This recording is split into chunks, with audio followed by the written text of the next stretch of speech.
Alright, Super Low Pursuit here. So the daily 13s are over, but there's a new Organization 13 event for Roxas, even though it's not the 13th, it's only the 6th. So I don't know if this is going to be the last one or they're going to do one for Xi'an next month. But anyways, here we go. And I'm going to be playing the Kingdom Hearts Union podcast in the background. I'm about a half hour in. Here we go. Oh, Duffy. What's Duffy? So here's Duffy. Duffy is like the most generic teddy bear you could ever envisage. Imagine the most generic teddy bear you could ever imagine. Like the most plain. Now make it like 10 steps plainer. No, plainer. Plainer than that. That's Duffy. Alright. Now, in addition to Duffy, imagine that same bear, that same teddy bear that you just envisaged. Alright, now envisage it ever so slightly pinker. Not too pink. No. Less pink. Okay. Less pink. Sorry about like, that. You gotta look real close. He's right. Like, imagine regular Duffy, and then this pink one that you're creating in your head. Let me just head. make sure that... And the only way that you can tell one is slightly pinker is if they're both together. If they're not both together, you can't tell the pink one's pink. Okay, put a bow on that one. That's Girl Duffy. I forget her name. Also, there's a cat. Also, there's a rabbit. She just got announced. Her name is Stella Lou. Stella Lou was there and present and accounted for. So these characters, these are all fabrications for the Japanese Disney parks. These are not things that are hurtful in other parks. Despite what Disney Sea is trying to cram down your throat, the fact that this is Duffy, like the name Duffy, whenever Duffy is like addressed in Disney merchandise, he is called Duffy, a Disney trademark symbol. Duffy, a Disney bear, and then the other characters are friends of Duffy, a Disney. It's very strange, but Duffy, I'm not kidding you, Duffy is a huge deal at these parks. If you go to any of these parks, it doesn't matter if it's Tokyo Disneyland or Disney Sea, though you will see more of it at Disney Sea, because Disney Sea is more of the, it's more of an original Japanese park, so they got a little bit more flexibility to shove Duffy into more things. So Duffy's everywhere, Duffy's friends are everywhere, and every fifth person that you see that happens to be a girl is wearing something Duffy. Every fifth couple that you see are wearing matching couple outfits of the Duffy, like boy bear and girl bear. I've not seen it. I didn't see anyone wearing the cat or the rabbit, but like pretty much for all of them, you're gonna see Duffy. And this part of it is a little bit artsy. So they've got these there's a trend at these parks where basically these Duffy fanatics will come to the park, perhaps alone, and they've got these massive bags full of Duffy, like stuffed animals, Duffy bears, with their own custom outfits, which you can either buy or make yourself, and they will bring them to various parts of the park and place them on benches, all right. on different decorations, on, you name it, they'll place them there just so they can take pictures of their cute Duffy, the Duffy things. Look, it was baffling, and every time I saw it, and by the way, every time I saw it was many times, because this is a for real thing. It was pretty shocking. I'm still trying to wrap my head around it. That's Duffy. So, the most generic bear ever, you place it at Disney Park, and you make it cute Seriously, enough, that's what the games came to? It can become bigger than Mickey. Like one of the biggest tropes in gaming, can and I made a mission out of it. Enough? Bigger than Mickey. How can I say that quantifiably? The line for Mickey was 90 minutes. Great gameplay, The line for taking pictures with the Duffy mascot guy was like 120 minutes. Duffy is bigger than Mickey. What is this world coming to? Moving on. So I also went to parts of Tokyo, went to Harajuku. Long and short of it is, it's overrated. Don't go unless you actually, unless you actually plan on buying like fashion-y type stuff there. When I went there, I did not see a single person dressed in the typical Harajuku fashion, like the gothic Lolita stuff or just like regular Lolita stuff. Honestly, I saw more of those kind of dressed people at Disney than I saw at Harajuku. And my understanding is apparently that whole phase was more of a thing in the 90s, and the way that we're, told about Harajuku is kind of like a little bit old and outdated. And when you actually go to real Harajuku, like, the girls are also kind of normal, and they're just looking there to buy fashion stuff. So if you're a guy looking to see girls dressed kind of weird, it's probably not going to happen. Now, that being said, a couple of the workers there at some of the shops, they'll dress in the weird attire just so there's somebody there that looks like that for the tourists. But, like, it's a kind of a big letdown, so I would say if you're in Japan, Harajuku, you can skip it. Next, I went to Akihabara. Went to the Square Enix Cafe, the one that opened up for Final Fantasy 15. Let me just give you a warning about the Square Enix Cafe. You will not get into the Square Enix Cafe. It is booked. Basically, everything's on reservation. And when I actually went inside, let me be clear. You can go inside. You will not be able to sit down and eat unless you make a reservation. I didn't even bother. I did go inside. I saw their little tiny shop, and I must say, the actual cafe part, there's not that many tables. I can see why they sell out. And basically, they have a sign out front of the cafe that basically has all their time slots for when they let people in. Like, for reservations, they will all be booked. And, like, there was just, like, a time slot at the end for, like, random people. But that's like super late at night. I'm like, no, I'm not coming back here for that when I gotta go get back to the Airbnb. Forget it. So, yeah, Square Enix Cafe. Go there, I guess. There was a gachapon machine for Kingdom Hearts stuff. I got a Ventus pin. Okay. Again, I'm not the kind of person that's really into that. Maybe I'll give it away as a surprise. I probably not. Don't count on that, because that means I have to mail it from Japan. Next place I went to was Shinjuku/Kabukicho. Now let me just say, word of warning, do not go to Shinjuku or Kabukicho at night alone, especially if you are a foreigner. I only went there because the last time I went, I kind of like got lost. That was the first time I went, and this time I'm going there with a Japanese person, so if I have any problems, like, everything could be taken care of. Basically, let me just say, so Shinjuku's probably fine. Kabukicho's the place you gotta worry about. Basically, all the Yakuza games, that's where they're set. So, it's not the safest place in the universe. There's a lot of host clubs, a lot of, like, shady businesses. Like, that's the one part of Japan where, like, most of Japan, totally safe. That's the one place you may not want to visit. If you're going there. I mean, if you're going there as a group and it's not too late, it's probably fine. Especially if it's during the day. If it's during the day, no one is awake there. Like, it's gonna be a ghost town. You'll be fine. I did see a couple of celebrities there, but not, like, the good kind. Like, I think they were in adult movies. When I went there, like, we first went there because we were walking there to go to Square Enix,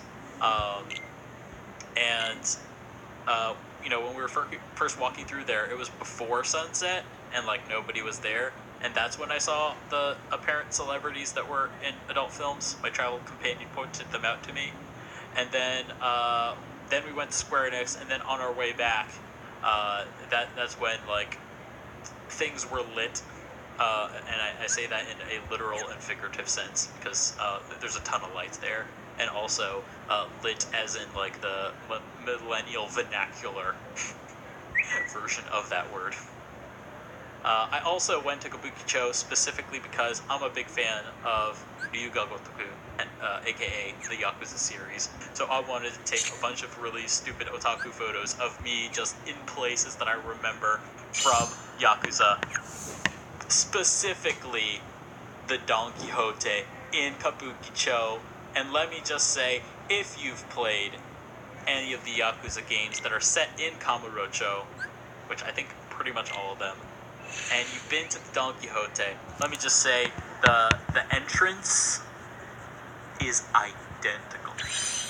Exact same layout. I was having like this crazy like vertigo euphoria experience, because it's like the virtual world and the real world are like almost identical. What's going on? That was crazy, but it was awesome. I took some funny pictures outside of Kabukicho. I'll probably post them to my Twitter eventually. Again, @_Brandon_BRANDEN.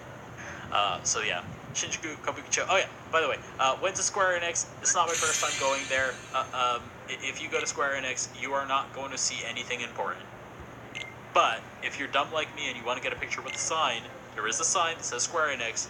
I will highly recommend go during the day, like midday, because every time I go, it's always at night. I say every time, I mean like I've been there twice. It's always at night, and it's so ridiculously impossible to take a good picture with that sign, because it's so bright and then it's dark and there's no lights to illuminate you, and it's just like this incessant fight with your white balance of your phone and the ISO settings, and it's like, it's not great. Or bring like professional photography lights. It's not worth it. Anyway, next point on the tour was going to Artnia, which, by the way, they're still having at the time of this recording, they're still having the Kingdom Hearts 15th anniversary event, so I got to see that. But much like the Square Enix Cafe, which is in Akihabara, Artnia also has a reservation system, which they were, again, all booked up. But they do have a cordoned off section where there is a lot of memorabilia and stuff for whatever event they have on display, which at this time was the Kingdom Hearts 15th anniversary event. So, some of the things that I got to see were a more than life-size statue of Roxas. Now, I always thought these statues were life-size. No, Roxas is like 5 feet tall, like 5 feet nothing, just like Sora is. This Roxas was taller than me. I'm 5'8". Also, his hands and the sea salt ice cream he had in his hands were flippin' massive. So, let me set the record straight. That statue is not life-size. That is above life-size. It's big. So, I mean, this is not the Statue of Liberty. Don't get your hopes up, but it's big. It's bigger than a normal human being. Okay, moving on. Some other things, lots of artwork. Specifically, a lot of final sketches from Tetsuya Nomura himself. When I say final sketches, I mean like this is the outline done in pencil by Nomura, fully cleaned up. So this is not like concept sketches that didn't get used. Like, I'm talking, these are final artworks that were eventually then colored and actually used for promotional material. So this is all like final sketches of promo art. So I got to see things like the start menu from Kingdom Hearts 2 Final Mix, where you got Roxas and Sora together. You got the 358 over 2 days pencil art, the promo art of like Roxas and his coat flying off, and then in the background of his coat you got Axel and Shion and Roxas eating sea salt ice cream. Like that art, I got to see that in pencil form. There were some like storyboards from Birth by Sleep of some various cutscenes with like Ventus, and a lot of stuff was Xehanort basically in these things. And okay, it was that's really interesting six. I got 4 more of these to find. A lot of storyboards where they're really simple in their layout, like it's like we're talking like a typical storyboard, you might have like just side by side square panels that are like the same shape as what the screen would be. So in the case of this game, Birth by Sleep, this is not fun gameplay. It would have just been like some 16 by 9 rectangles side this game by already side feels to each like other work with some like half notes the underneath. time. But it wasn't like that. It was actually formatted a lot like a comic book. Like, it had all this really interesting layout to it and flow to the scene, and like it kind of makes me think like, did Nomura make this kind of stuff for all the Kingdom Hearts games? And like, does that mean that Nomura effectively, when he wrote the story, did he effectively make it a comic? And like, why not release that? Like, why pay, Amano, whatever his name, who does the Kingdom Hearts manga? Why make him do a manga if Nomura like effectively made a manga out of the storyboards for the games? I don't know. I'm just thinking about that out loud, and I kind of want to see more of that because it looks stunning, and I want to see more. And actually, it was like really interesting to see. I'll post pictures of it, and look. Let me just say, I'm not the first person to go to this thing, so these pictures are already out there. So, but I'll post it to my Twitter for convenience if you're listening to this podcast. So, very interesting. That was pretty much all my highlights from Tokyo. The next day, I also went to a place called Shinagawa, and they had a big aquarium called Aqua Park. And I went there, saw this really awesome dolphin show. I'm sorry, if you're like a conservationist or something. Look, I'm in Japan. When in Rome, do as the Romans do. So I watched some dolphins do backflips, and it was awesome. So, and yeah, that was pretty much it. Went back to my boring life in the middle of rural Nagasaki, and it's been great. Loved the trip. There's still a lot of stuff I haven't seen in Tokyo yet. I've not seen the Sky Tree, not seen Tokyo Tower, not been to Asakusa, I've not been to Shibuya, Ikebukuro, Roppongi. Like, there's a lot to do, so this is not the end of my time in Tokyo. I'll definitely go back, and hopefully one day it'll also be for the purpose of an interview with Square Enix. I'm working, man. I'm working on it. Just gotta get my Japanese up there. I am, as I frequently say in Japanese when people ask me how I'm doing with my Japanese, I say, boku no nihongo wa mada benkyou, which means my Japanese is still, I'm still in the middle of studying it. So, now, let me just say, I can carry conversations, I can carry basic conversations, I can live my life, I can speak, a lot of basic stuff. My big problems that I'm having is obviously the reading. There is a lot of kanji. Yay, more barrels. Also, Yay, listening barrels. Yay. is a problem for me, and I think it's mostly because I don't know enough vocabulary yet. There's just a lot of vocabulary out there in a lot of different situations that use different words.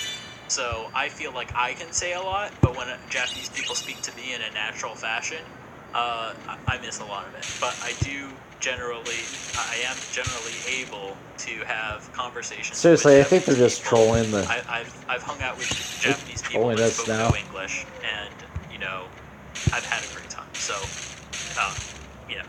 I'm getting there. Anyway, moving on to our question segment. Our first question comes from Armando, who asks, it feels like we haven't gotten as much information on Kingdom Hearts 3 as we've gotten from other titles in the past. Why do you think that is? So I looked into it, and seriously, the job she did in Shambhu. The best title we can compare this to is the last. Oh man, it's gonna go back a while. More fulfilling than this. The last Kingdom Hearts title we had, which was Kingdom Hearts 2. So at this time, and I'm using this time loosely, at this time in Kingdom Hearts 2's development, which I am determining as being the last, effectively the last trailer that we saw in the year prior to release, because that's where we're at. So we are at the end of the year prior to Kingdom Hearts 3's release. So going back to that point in Kingdom Hearts 2 development, I'm going to talk about, let's see, what we knew of, what we had seen in trailers at that time. So we've seen Agrabah, Land of Dragons, Beast Castle, Hollow Bastion / Christmas Town, and Olympus Coliseum. That's 5 Disney Worlds, and one of them that happened to have like 2 different sides to it, Halloween Town and Christmas Town. And then we'd also seen in cutscenes Destiny Islands, Hollow Bastion, and Twilight Town. So in total, that's 8 worlds. Now, let's see what we know about as far as Kingdom Hearts 3 is concerned at the current time. We know about Olympus Coliseum, the Tangled World, the Big Hero 6 world, and the Toy Story world. So that's 4 Disney worlds, as compared to 5 Disney worlds for Kingdom Hearts 3, or for Kingdom Hearts 2 that we knew at that time, relatively speaking. So as for other worlds we've seen for Kingdom Hearts 3, we've seen Twilight Town. I guess you can kind of count the Mysterious Tower, even though it's kind of like connected to Twilight Town, but whatever, let's count it, just for argument's sake. Twilight Town, Mysterious Tower, wherever it is that young Xehanort and young Ericus are talking to each other, that last we heard that was called Cable Town, based on the reports that we got from Churro when he went to the 2014 event. So that's one place. And then, so just going on that, those are 7 worlds. But we've also seen through back cover, through the final chapter for Kingdom Hearts from 2. We've also seen from Kingdom Hearts 2.8 a few things. We've seen Destiny Islands, the Dark World, Daybreak Town, the Keyblade Graveyard, both pre and post Keyblade War, which would bring the count of different locations to between like 10 and 11. So in some ways, at least in terms of locations, we've actually seen more than what we saw with Kingdom Hearts 2. But in other respects, like in terms of how complete these things are and how confirmed these things are, we've seen less. For example, in the case of Tangled, we only saw one area of it. We didn't see any Disney characters apart from Donald and Goofy there in that area, and we also haven't seen anything from Big Hero 6. Toy Story is actually the most complete world we've seen other than Olympus Coliseum.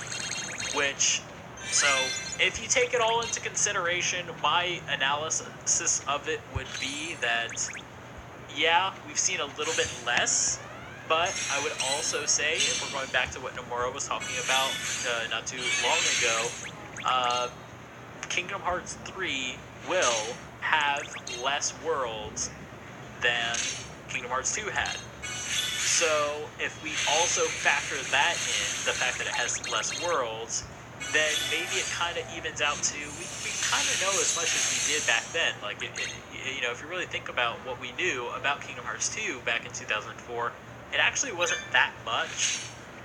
I do think that maybe we knew a little bit more about the story, but then you could also argue that we got the release of Kingdom Hearts 2.8 for Kingdom Hearts 3, and that was all story, and that's like, if you really think about it, in terms of new content that was included with that, that's at least 5 hours of content, or like 5 hours of content, depending on how quickly you go through 0.2.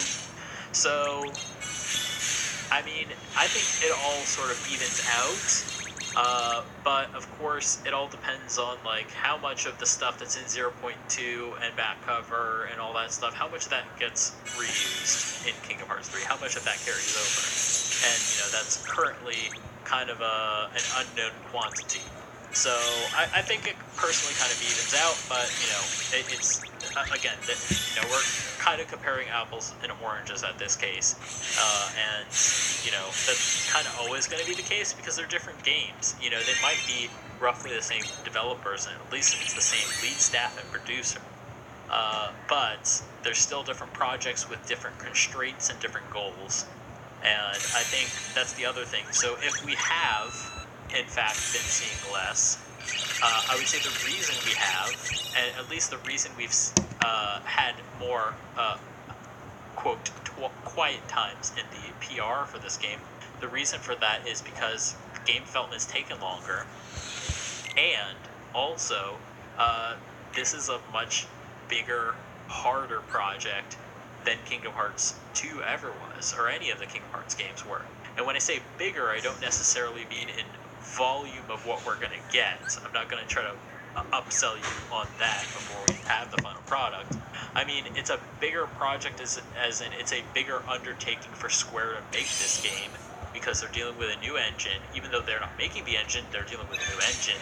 And on top of that, they're dealing with, and this is the biggest thing, a higher expectation for the quality level of what we're supposed to be getting for this game. For all the other previous games, you're either dealing with PS2 quality stuff, or 2D crappy Game Boy stuff, or crappy DS quality 3D graphics that are roughly like PS1 graphics. So the level of expectation for how the visuals were supposed to look for those games was a lot lower. So the art assets didn't have to be as beautiful. The animation didn't have to be as tight. Seriously? They could get away with some cutscenes where the faces were just flat better, textures with flappy lips. It hadn't been that long since that time. So don't go forgetting it yet. But like, there was a time where we had cutscenes where a large percentage of the characters just had a flat texture for a face and their lips flapped. So like, that's something that they could get away with back then. They can't get away with that anymore. They've got to do full 3D animated faces every time. They've got to do, like, it's not just textures for these models. They got to also make the materials, which basically determines how the light reacts to the 3D surface. Like, there's a lot more just not have to worry about brute enemies. force work that goes into making content that would have taken a fraction of the time on other consoles, previous generation consoles. So, I would say if there's a reason why we've been hearing less, is because it's a much harder project, and it takes a lot longer for that stuff to get to a point where it's something worth seeing. We need not look farther than like E3 2016, and if you remember what the Kingdom Hearts 2.8 stuff looked like, the demo, like Terra looked awful, and Aqua didn't look that great either. But in the final release, they look great. And the reason is it took time to polish that stuff. Like, you can't just pump out new models like that so quickly, and also be testing the game and all the other stuff you got to do for games. Like, it takes time. So much in the same way that we didn't see the final quality level of the models until the very end. Like, it's probably going to be a lot of the same thing for what they're dealing with right now for Kingdom Hearts 3. So I have a feeling that a lot of the areas of Kingdom Hearts 3 probably, there's probably not much that they can show that's going to be at a finished level of quality. They're not going to see the finished level of quality till what I would assume is a lot later in development. Whereas back in the day with Kingdom Hearts 2, at this point of development, we had seen a lot of final assets. I'm talking like half the trailers that we were seeing. We were seeing content that would appear in Kingdom Hearts 2 in the exact same way that we saw it in the trailer, all the way back in 2004. With Kingdom Hearts 3, that's not necessarily the case, because they're constantly optimizing things, so things could be downgraded, or things could be upgraded. Like, literally every trailer that we see Sora in, Sora has looked better every time we've seen him, in every trailer. Hopefully that's it. Every single trailer, somehow they've turned on a new effect.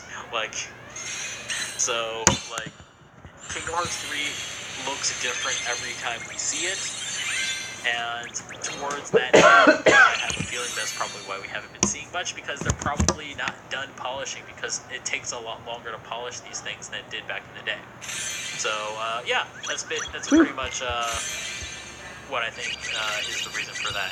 Moving on to the next question. This comes from Tyson Wildman.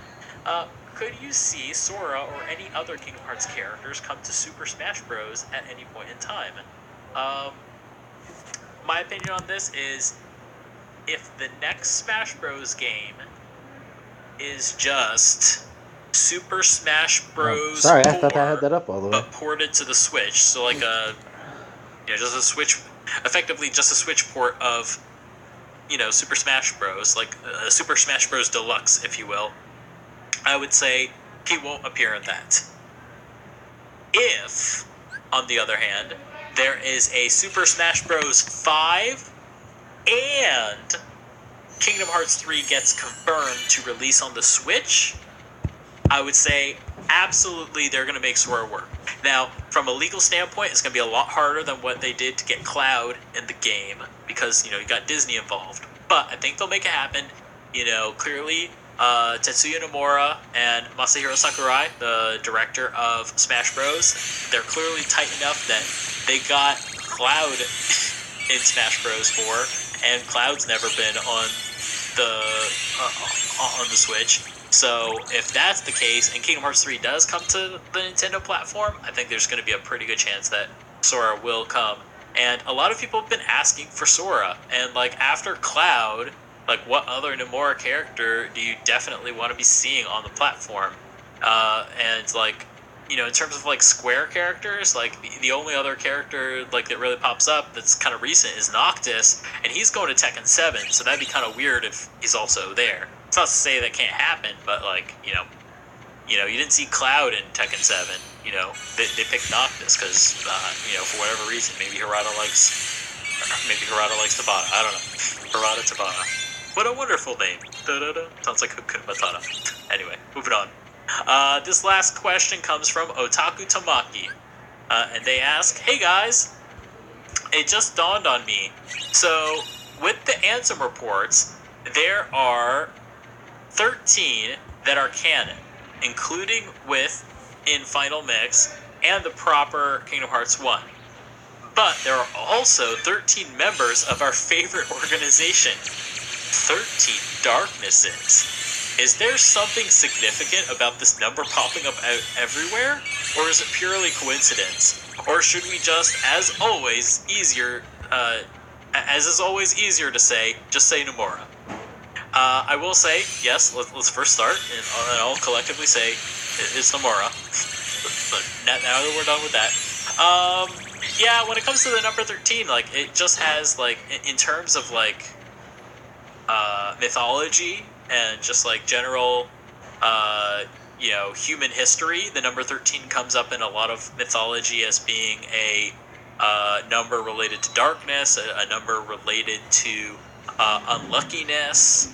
If you ever heard of the date, Friday the 13th, as being an unlucky day, it comes up in numerology as being something kind of sinister, just in the same way that 666 is, considered to be a bad number, and that comes up in a lot of works of fiction. Oh, yeah, it did. It was a big... okay. So, because it does have some cultural... it does tie into real culture that exists in the real world.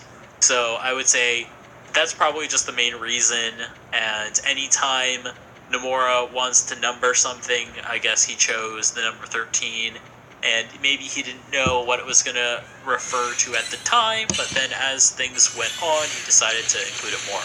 I would also say that the first time that this number does come up is in, as you say, Kingdom Hearts Final Mix, when there are 13 different Ansem reports, and also within this same special edition that they made, they introduced the first organization member. Xemnas was there. He was the secret boss. And also, what was also included in that? Well, there was also a deep dive, and within there they mentioned very clearly the 13th Order, which was the original translation for Jusan Kikan, which is, as we know now, translated to be Organization 13. So the idea for Organization 13 had already existed in the past, and also the new added documents of the Ansem reports that were added in Kingdom Hearts Final Mix, they were both pertaining to the secret boss, namely Xemnas, who was a member of Organization 13. So there's also that sort of symbolism, is that the Ansem reports that were added that brought the count of Ansem reports to 13. They were both about nobodies and all of that. So, you know, because of, and, you know, basically Kingdom Hearts 2 related stuff that Nomura would address in the future, and the main object of the content that Nomura was thinking about at the time was all about nobodies and Organization 13. So that's probably why it popped up in the first games, and then ever since then, you know, we've had Organization 13 in various games, and they've already been appearing. So because of, you know, I would say the symbology, the symbolism of it, you know, that we see in fiction and in the real world, of, you know, people of different various beliefs, and then on top of that, you know, the fact that Organization 13 was a thing ever since 13 was a thing in Kingdom Hearts. I would say that's the main reason. You know, it's all just, it all comes consistently. He invented Organization 13. I guess he decided the number 13 for, you know, the 13 members would be related to all the, would sort of hint at the significance of what this group would be about, that they're not so nice. And, you know, ever since then, you know, if there's ever time to number something, throw the number 13 in. You know, especially if it's related to darkness. If it's somehow tied to darkness, you know, Nomura's going to use a number that feels dark. You know, and it's the same thing with with light. You know, you got the 7 Princesses of Hearts. That was something ever since Kingdom Hearts 1. And the reason for that, well, again, 7 is considered to be a lucky number, a number of light, if you will. And, you know, that's, you know, in the same way that the number 13 is culturally significant, the number 7 is also culturally significant for the opposite reason of being a good number. So, you know, anytime Nomura wants to have a collection of something that represents something good, he'll have a group of 7. And if he wants to have a collection of something that's supposed to be bad, he'll use the number 13. Now, there is some, you know, potential, you know, other sneakiness happening, because if you look at the collection of the foretellers, you know, the foretellers in Kingdom Hearts key back cover, you can cross all those games. You know, we're looking at five foreteller, or 1 Master of Masters and 6 disciples. You know, we're going back to that. 6 is also considered to be an unlucky number, but you got the leader, the Master of Masters, making it a number 7. So maybe that's a lucky thing, but then Lucio disappears, and then the Master disappears, and then you're left with 5. I don't know. It's a little bit strange. So I think that, you know, if that has any significance, I would say the significance is the tenuousness of the righteousness of that group of individuals. You know, I would say the fact that the number keeps changing, kind of, you know, if it means anything, it kind of relates to the fact that they might not be as righteous as they seem, and it might be because the head of that group is not so righteous. Master of Masters seems kind of evil. So anyway, that will be our show for today. Our music for this episode was actually requested by a longtime listener of the show, Alex Troutman, and it is a cover of Simple and Clean done in the style of jazz, specifically to be in the style of the game Cuphead, which is a really awesome game that kind of looks like old school, you know, 1920s animation. If you've never heard of Cuphead, go Google Cuphead and have your mind blown. And let me just say, if your mind gets blown, if this is the first time you're seeing Cuphead, yes, that is a game that you are seeing on the screen. It is not an old animation. It is just so amazing. So this cover, this rendition was done by Airbag7, and 7 written in Roman numerals, from YouTube, so definitely check them out. Our next episode of Kingdom Hearts Union is scheduled for the 19th of December. I believe that will be our last episode of 2017. Yeah, it'd be kind of weird if it was the last episode of 2018, since it's not even in 2018. But anyway, yeah, last episode 19th of December. And as always, you can subscribe to Final Fantasy and Kingdom Hearts Unit on the iTunes Store. Just search for Kingdom Hearts, and we're number 1. And of course, you can catch every episode at KingdomHeartsUnion.com or KHUltimania's Twitter, which is at KHUltimania. And remember, if you guys like the show, please consider supporting us on Patreon at patreon.com/FFKHUnion. And please send us your questions to khuquestions@gmail.com. Alright, it is that time. It is goodbye time. I hope you guys enjoyed this episode. I did my best, all things considered, by myself, by the skin of my teeth, trying to finish this episode before it's got to go live. I was hoping that this would be a Lonely Hearts Club episode of just me again, but I hope you guys enjoyed it anyway. I'll definitely endeavor to get Sabby and Churro on the next one. I do not foresee any problems for that one. Again, the reason that it was just me for this episode is because I did go on a much needed vacation, and I do feel refreshed now, all things considered. And next time I don't have any vacation time at that point, so we should hopefully be all 3 of us again for one last time to kick 2017 in the nuts and say goodbye.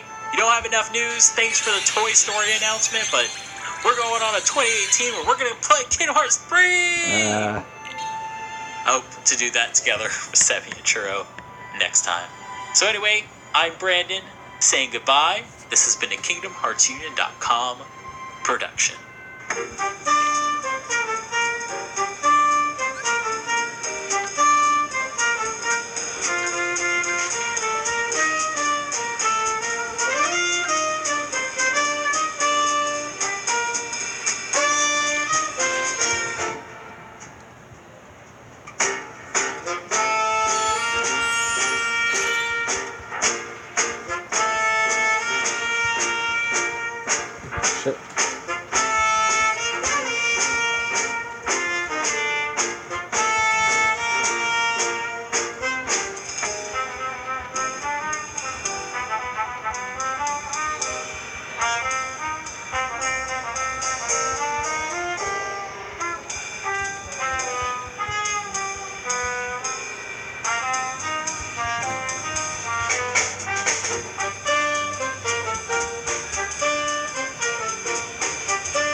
Alright, hopefully having my pet's not gonna screw this up.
Alright, well, I think I only got one more mission left, so let's call it a video after this. Oh.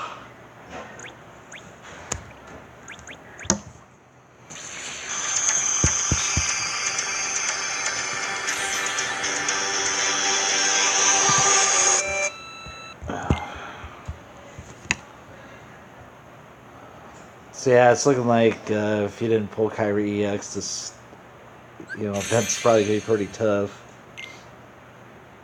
to do these last three. Oops.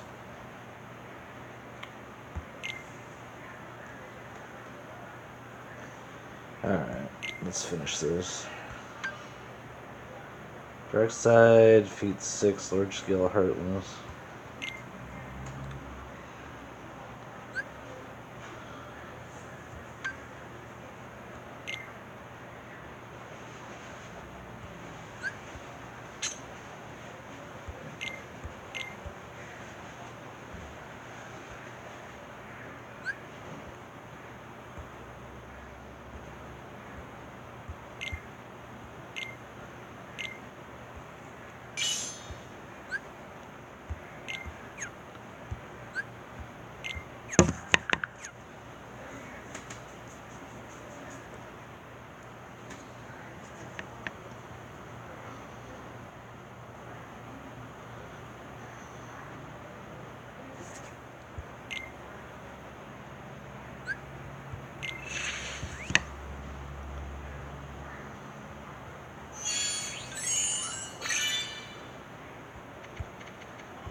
It's just gonna make me go all over this friggin' map, isn't it? So we have to do 6 seconds. Dark side, is that considered a large scale heartless? I'm going to assume so.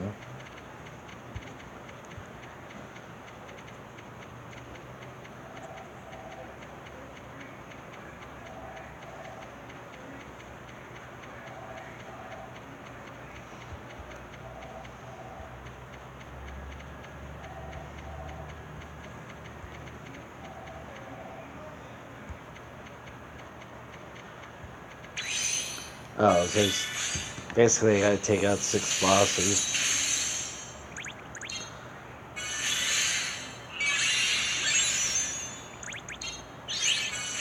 So, yeah. Looks like you definitely need to have some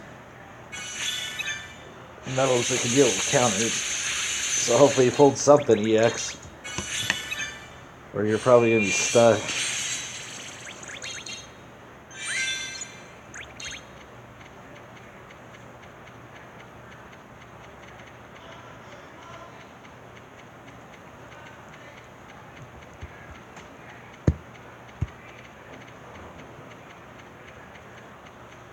Hey, can I? That's it. Really, all that traveling for one boss?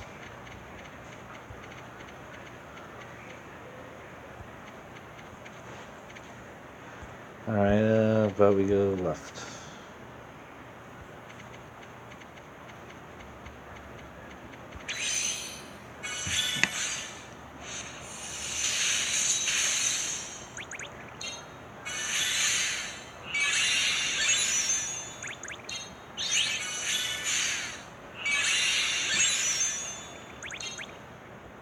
I guess we'll put on the background music.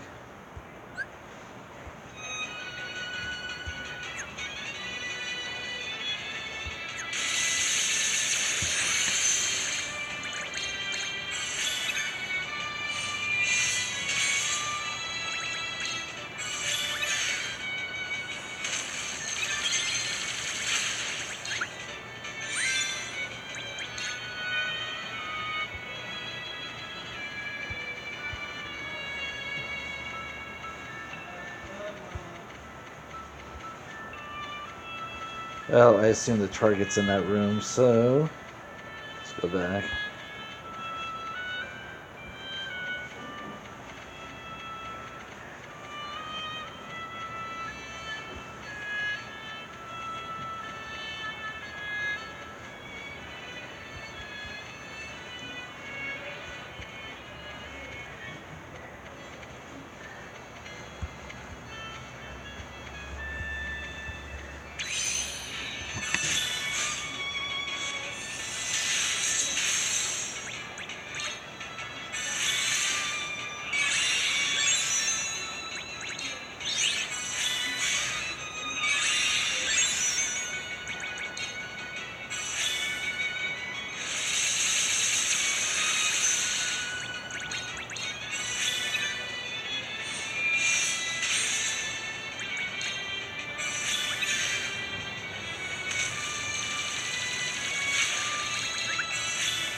So I got 3 left.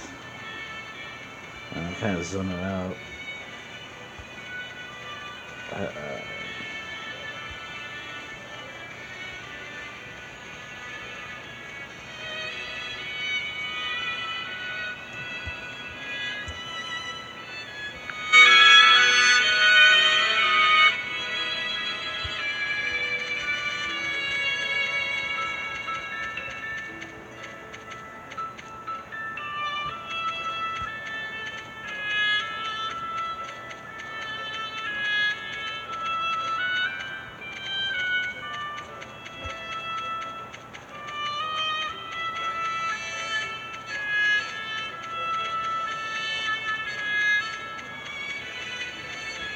Really, they have to spread these out so friggin' far.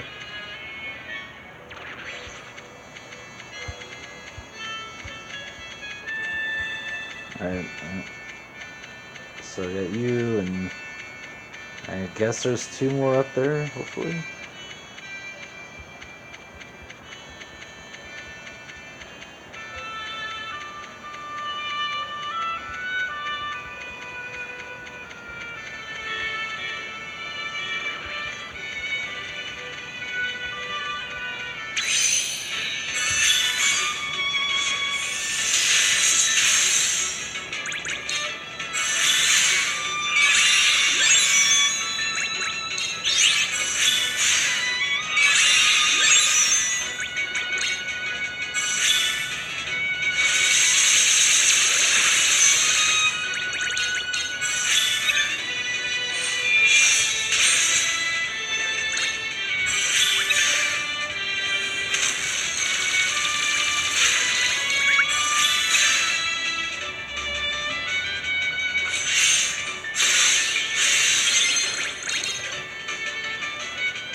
Crap, is it 6, right? Did I... God. I missed one. I really don't want to have to go back and redo all this shit. Is the target 2 guys?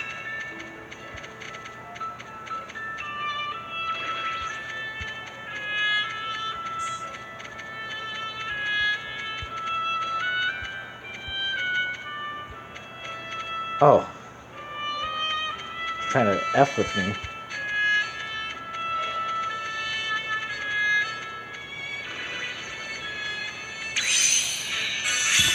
That's kind of messed up. I don't usually ever do that.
I hope Second Chance works, because I don't know if I'm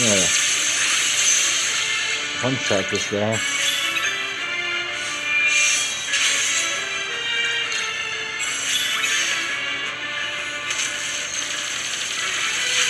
Well, maybe I will.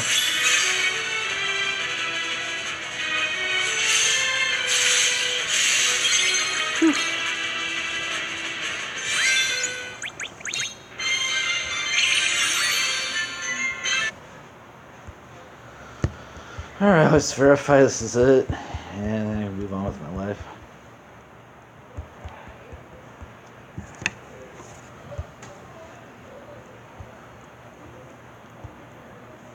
So yeah, you're, I would say you're probably going to need, at the very least, a Kyra EX, a copy metal, and at least some of your party with EX.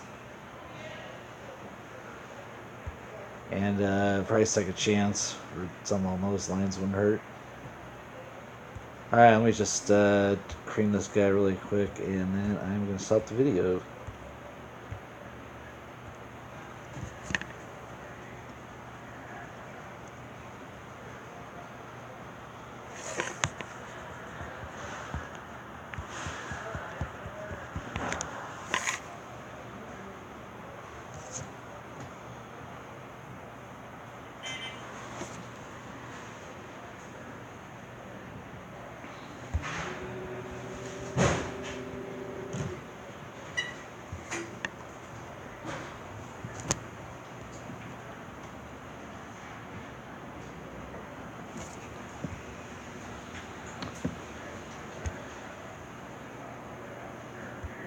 Alright, that's going to be it for this video. Thank you for watching. Yeah, they've been giving us a lot of, quests, so I'm thinking this might be it for the rest of the week. I already did the gym quest, so yeah, I probably won't see you again until Monday. Until then, see you.